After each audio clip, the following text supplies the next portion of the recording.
Hello, welcome back to Warhammer 40k, back from vacation. We've got another video for you today. Now I wanted to get this video out a little bit sooner than I have done, however better late than never. So we're going to be talking about the balance update today and how it affects the Necron Codex.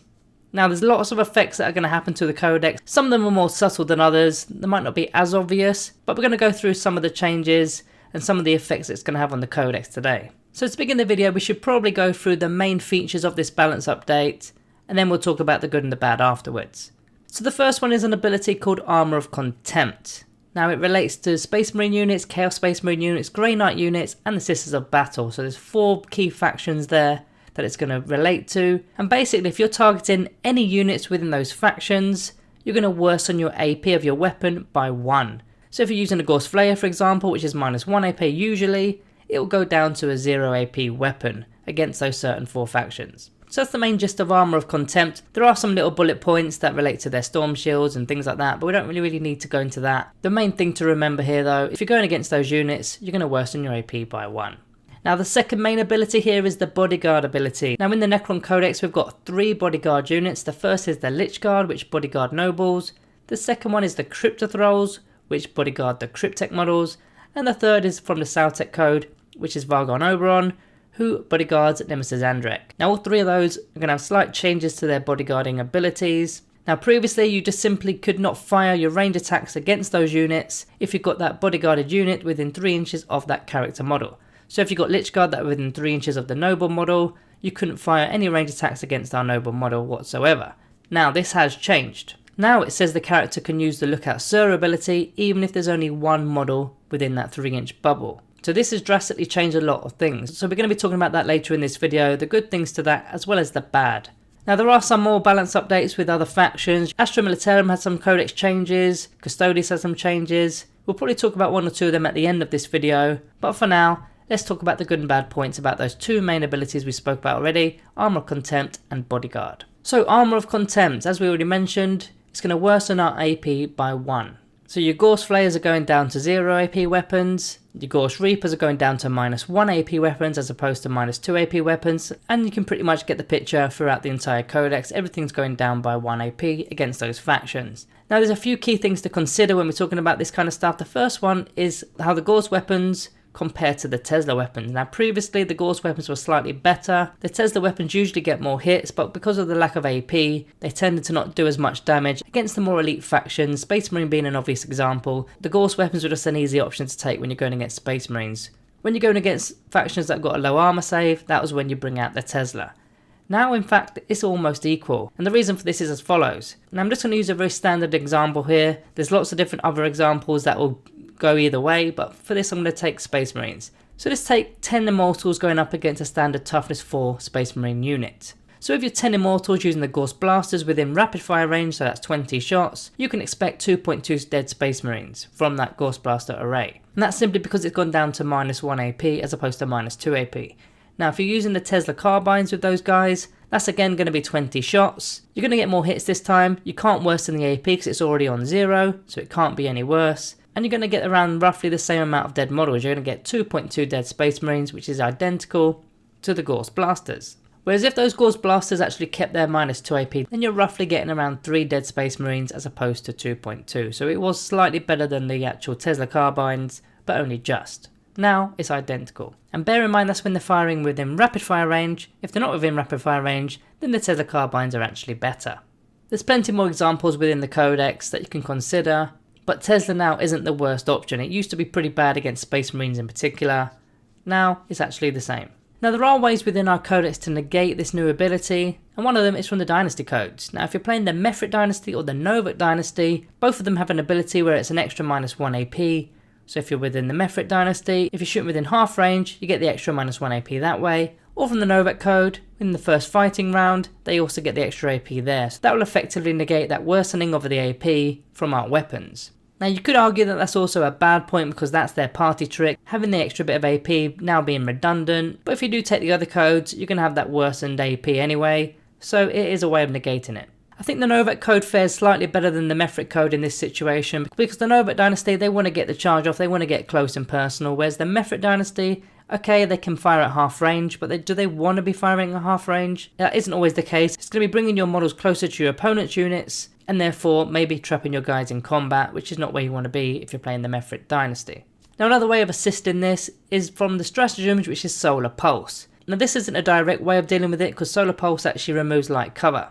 Now you got to bear in mind that this Armour of Contempt can also stack with light cover. So they can actually take off 2 AP from your weapons by doing that. So one of the ways of removing one of those stackable options by using Solar Pulse for one command point from the stratagems list to at least be able to remove that light cover side of things. And again, if you're playing the Mefrit code or the Novak code, you can remove the other side. So it'll effectively be same as it used to be. Okay, so that's everything I want to talk about in terms of the Armour of Contempt ability. There's probably more things in the codex. Let me know in the comments below if you picked up anything else that relates to our codex in terms of the Armour of Contempt rule. Now we're going to move on to the new Bodyguard ability. So in our codex we've got 3 Bodyguard units. So the Lich Guard, the Crypto Thralls and Vargard Oberon of course. So all 3 of those units are slightly taking a nerf with this balance update. Now with the Lich Guard we used to like taking them with some of the Noble models to protect the Noble from being fired at range. Now they simply provide a lookout Sir bubble even if there's only one model within the unit. Now with Lich Guard you're normally taking at least 5 of them. So it kind of doesn't matter too much for them unless you've got some of them removed from the battlefield. So they still get the effects of that in that sense. However, it now means that snipers can still target your Noble model regardless of how many Lich Guard you've got within 3 inches of the Noble model. Now this also applies with Vargard Oberon and more importantly to the Crypto Thralls. Now the reason you bring Crypto Thralls with your Cryptex is for that very reason, to protect them from range attacks regardless whether they're snipers or not. Now snipers can do the job irrespective of whether you've got Crypto Thralls there. And this has given Crypto Thralls in general a massive nerf because when the new chapter approved book came out, the 2022 chapter approved, they got massively slapped around because a lot of the secondary objectives now weren't able to be done by the Crypto Thralls because you either had to have 3 or more models within the unit, and of course Crypto Thralls only have 2, or you had to be a troop selection to get it within the same turn, or you had to roll less than the amount of models within the unit, and again when you've only got 2, it's kind of hard to do that. So they become kind of useless at doing secondary objectives. Well, some of them anyway. But now they become even more useless because their main ability isn't now sniper proof. Now snipers weren't the biggest thing of the game, don't get me wrong, but in previous editions, eliminators for example, they could do a massive job against your character models, especially cryptic models because there's only the Chronomancer that actually has an in-1 save, the others don't have an in-1 save. So you don't want sniper models attacking your Cryptex, and that was the whole point of bringing Crypto Thralls. Now even though the Crypto Thralls have taken a bit of a nerf here, there is something that's taken a little bit of a buff, although it is indirectly. It's one of the Cryptek Arcana pieces, and I'll have to get this up because I can't pronounce this. It's the Prismatic Obfuscation, if I've got that right, and it's where the bearer cannot be targeted by range attacks unless it's the closest eligible model. Now this used to compete with the Crypto Thralls. The Crypto Thralls were 40 points for the 2 models, with that ability, with the Bodyguard ability, and this Arcana, even though it was only 20 points, you can't target the Cryptek unless it's the nearest eligible model, but you didn't get the 2 Crypto Thralls that could do the actions and carry the pistols and whatnot. They were pretty good, both within 12-inch range and in melee, they were pretty decent. But now it's made this piece of Arcana actually usable again, because they can't target our Cryptek, unless it's the closest eligible model of course. So even if you've got one of your units that's at the other side of the board, if that's the closest eligible model even to the sniper rifles, the Cryptek cannot be targeted. So it makes this Arcana slightly better.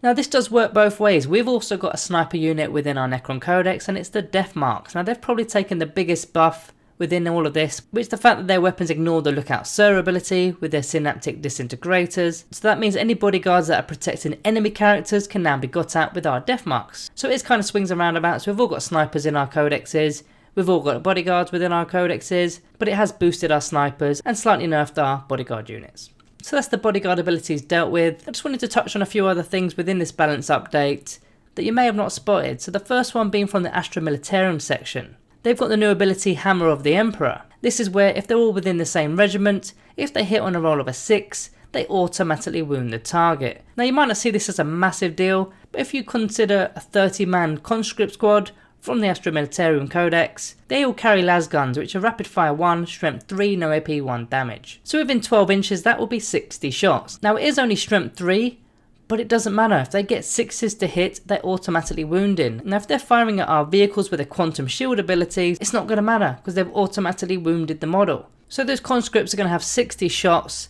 10 of which are automatically going to wound on average with 6s. then they've got further chance of hitting and wounding because they hit on 5s. Then they're going to wound on 6s. They're not going to get that many more hits and wounds. Basic squad of conscripts can be taking a lot of wounds off our quantum shield vehicles. So guys, that's all I've got for you today in terms of the balance update. You'll have to let me know below if you found anything that's of use for our Necron community, whether it's directly affecting us or indirectly affecting us. Put it down in the comments below. Had to sort of rush this video out because, as mentioned at the start of the video, I've just got back from vacation, so I wanted to get this video out as soon as I could. So I may have missed a few things, but let me know in the comments below if you've spotted anything.